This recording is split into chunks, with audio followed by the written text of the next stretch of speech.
रुक करते हैं अगली बड़ी खबर का, जो भीलवाड़ा से आ रही है। मनरेगा बचाओ संग्राम जन आंदोलन के तहत कांग्रेस का उपवास कार्यक्रम।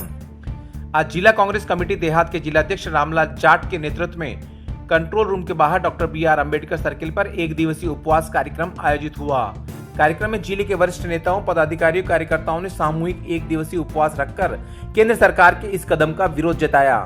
इस अवसर पर जाट ने कहा कि मनरेगा एक्ट में बदलाव से किसान मजदूर की आत्मा पर सीधी चोट है। मनरेगा से गांव में विकास हुआ, एक्ट में बदलाव से देश में बेरोजगारी बढ़ेगी, लोग शहरों की ओर पलायन होंगे। उन्होंने कहा कि आज से ही 29 जनवरी तक कार्यकर्ता गांव-गांव, ढाणी-ढाणी जाकर इस आंदोलन को और मजबूत करेंगे। उपवास कार्यक्रम में पूर्व जिलाध्यक्ष अक्षय त्रिपाठी, कैलाश व्यास, हंगाबीलाल मेवाड़ा, राजेंद्र त्रिवेदी, ओम नारायणवाल सहित कांग्रेस के कई वरिष्ठ जनप्रतिनिधिगण, पदाधिकारी व कार्यकर्ता मौजूद रहे। भीलवाड़ा से नवभारत समाचार के लिए लोकेश तिवारी की विशेष रिपोर्ट। अखिल भारतीय कांग्रेस कमेटी के राष्ट्रीय अध्यक्ष आदरणीय खड़गे जी के आदेश से प्रदेश कांग्रेस कमेटी के अध्यक्ष गोविंद डोटासरा जी, टीकाराम जूली जी ने ये मीटिंग लेकर हमें जो आदेश दिया है कि सोनिया गांधी जी का एक ड्रीम प्रोजेक्ट, उसको राहुल गांधी जी ने बखूबी पूरे देश में आम लोगों को रोजगार किस तरह मिले, ऐसी योजना जो लेकर आए, उस योजना को पूरी दुनिया के लोगों ने सराहया है।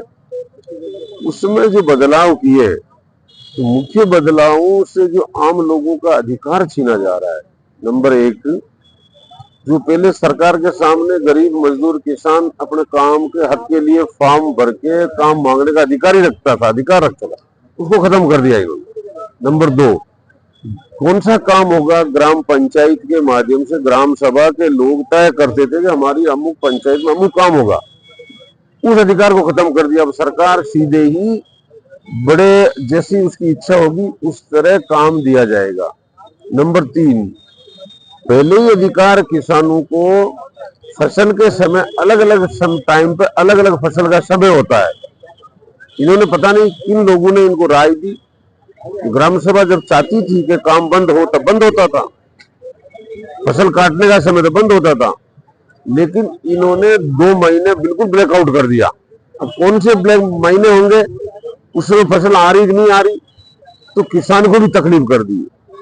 चौथा, इन्होंने बदलाव कर दिया कि राज्यों के ऊपर निर्भरता कर दी। पहले 100% मजदूरी का पैसा भारत सरकार देती, और इन्होंने राज्य सरकार दे दी, तो अब राज्य सरकार के पास तो मेट को पैसा देने का पैसा ही नहीं है। अभी 2 साल में राजस्थान में सरकार ने 5000 करोड़ लोगों के नरेगा के बाकी हैं, जिसमें 2-2 साल, 1.5 साल तो मेट का पैसा बाकी, मजदूरों का महीनों तक पैसा बाकी है, ठेकेदार को 2 साल का पैसा बाकी है। तो राज्य सरकार कहां से देगी जब भारत सरकार ही नहीं दे रही। तो इनकी मंशा है कि इस योजना को खत्म करें। पहले ही जो 100 दिन भरते थे, उनको 25 दिन एक्स्ट्रा राज्य सरकार अशोक गहलोत जी के समय देती आ रही है, 125 दिन का काम, उसको इन्होंने खत्म करके वापस के 125 दिन देंगे। एवरेज 45 दिन ही इनका मजदूर दिवस आया है, और ये 125 दिन देने की बात कर रहे हैं।